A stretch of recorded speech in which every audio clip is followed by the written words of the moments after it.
Alright, nothing else in there. This is all that comes with it. This is pull, and this wrapped up package.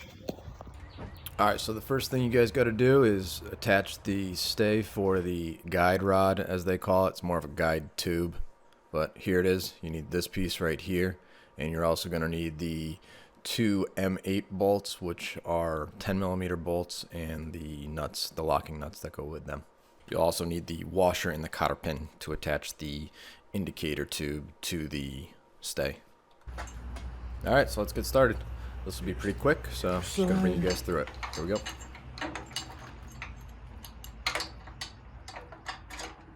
One thing to note is you're attaching this to the inside of this skid steer quick attach plate.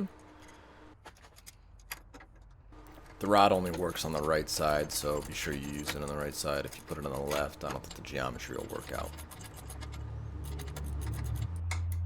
Alright.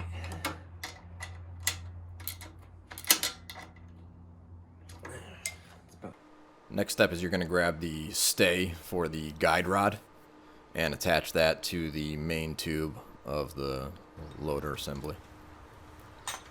Before you install the stay for the guide rod, you need to remove the two existing bolts that are holding the loader stand assembly to that middle support member of the front loader. These existing bolts are too short once you install the stay for the indicator rod.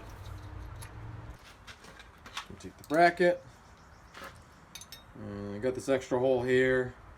I think that's used for other tractors. These bolts are 12mm, so you'll need both a 10 and a 12mm socket to complete this installation.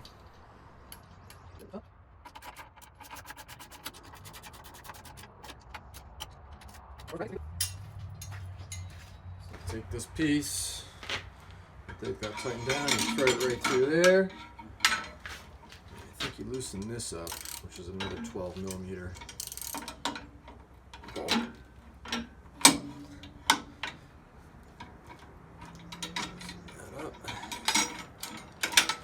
That goes free, and then I can bring this down here.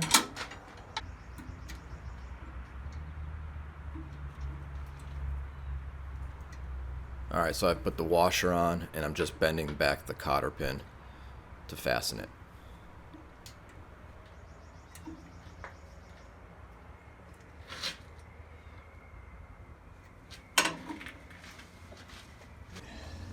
Now that you've got the bucket level indicator installed, the next step is to level out your bucket. Make sure you place your tractor on flat ground. I'm parked in my garage right now, so I know the slab is completely flat, so shouldn't be an issue. Get that in focus for you guys. So, bucket is level.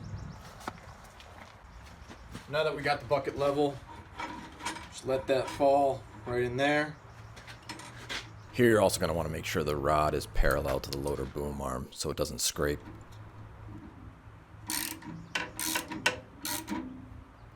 Now that I have everything lined up, I'm just going to tighten the bolt first and then come back and tighten up the lock nut with a adjustable wrench.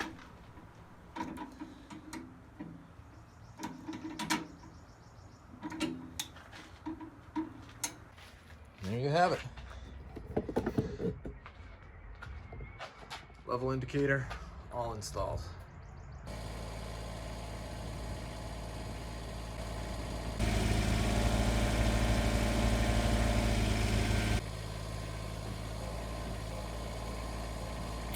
Thanks for watching, guys, and stay tuned for my next video. I'm going to be moving some pretty darn big rocks around, so stay tuned, guys. Thanks for watching, guys. I love you. See you next time. Bye.